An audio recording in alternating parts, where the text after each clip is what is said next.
Hey guys, Influence here, bringing you our review. Well, sorry, Influence here, bringing you, reviewing the CM901 on Team Defender bootleg. Pretty much what I think about this gun is that it performs a lot better than what it's worth. How it's put up against other guns in the game. This gun seems to perform, a lot better than what a lot of people say. One of the main problems I have is its recoil and its spread, but we'll get into that later. So pretty much, some quick opinion-based stats is that the power on this gun is a 5 out of 5. This gun is the strongest gun in the game, excluding the strongest assault from the game, excluding the MK14, which is once again a battle rifle, single fire. So this is the strongest fully automatic gun in the game. It has the most range, it has the highest damage, or it's tied with AK, but it has more range, so it has higher damage. Accuracy wise, this gun is around a, let's say, a 4. Yeah, it's about a 4. It's balanced in a way. Spread wise, it has not exactly the best spread. I mean, even with steady aim, when you hit fire, the shots are not that accurate. When you aim down the sight, a bullet might jump a little bit to the left or right. If you're far away from a distance, I would suggest not going fully automatic with this gun, because it could serve you a lot of problems in the future. So honestly, just if you were to go long range with this gun, burst fire or tap fire. In this video, you probably don't see me doing that much, but I do recommend burst firing or tap firing with this gun at all costs. This is not one of those guns that you need to go fully automatic with at long range, because you will fail miserably. The spread and recoil is going to get too out of hand as you continue holding down the trigger, and it's not good. That's not good. So burst fire, keep your shots balanced and contained. Be able to land the shots efficiently without wasting half your magazine into the wall or into the ground beside the person. The rate of fire on this gun is actually a little bit slower, and I think it actually is one of the slowest out of all assault rifles in the game.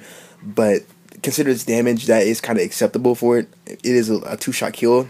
A 2-shot kill is at close range, really close range, right at the body. Maybe a 3-shot kill. I think it is a 3-shot kill.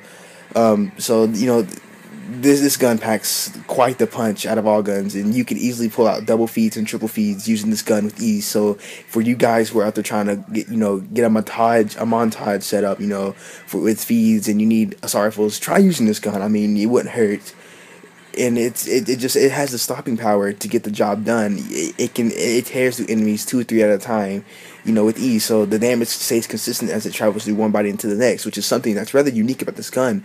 This is actually one of the other guns that isn't really used a lot in multiplayer. You will not see this gun that often. Same with the M16A4, which I reviewed last one.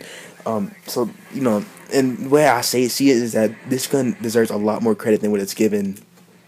A lot of people might not think it's that good. It's because it has uncontrollable recoil and spread. That is not at all true. You can control the recoil perfectly. It has perfect accuracy considered its damage. You don't need, now if it had full out accuracy, then everyone would be using this gun over the ACR.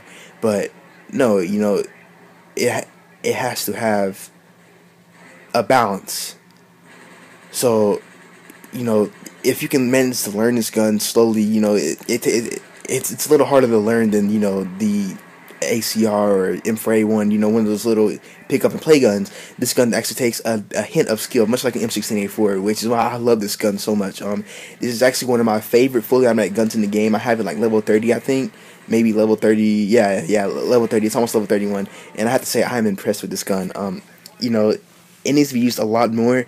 It has incredible damage. That is sure the best thing about it, but I guess a lot of people won't really see that. Anyway, on the stats, its recoil is a 3.5 out of 5. This gun has horrible recoil. It bounces left and right after the first 3 shots. The recoil gets slightly out of hand, which is why I recommend burst firing. Land the first 3 shots, let the recoil rest for half a second, and then shoot the next 3 shots. By you going full automatic, even at middle range, it's actually a little harder to use than simply because its recoil and spread is. It just escalates as you continue to hold down the trigger, and that's one of the only drawbacks of this gun, is that its recoil and accuracy are just devils. They're both devils. But overall in this gameplay, I know I didn't do too well, but I thoroughly enjoyed using this gun. You know, it's such a great gun, and if you've never used a CM901 before, try picking it up. I'm pretty sure that you'd like it, or at least, you know, if you're an AK-47 fan, try picking up this gun. It's a little bit different. Its iron sight's a little funkier, but it still has the same power, and even at longer ranges, it has more power. So, you know, for you diehard AK-47 fans out there, this is like its little brother in a way. So just try out this gun. It's actually okay to use a silencer on this gun. So if you want silencer, just use that, guys. You know, the damage and range is perfect with it, even with the silencer, so you don't have to worry about it. But anyway, this review's coming to an end. I'm sorry the gameplay's so short. I think I got interrupted by a phone call, so this is all I have for you. But stay tuned for the next review, guys. Please comment, rate, subscribe, and like. Give me your feedback on this. I appreciate it. You guys stay influenced. Thank you so much.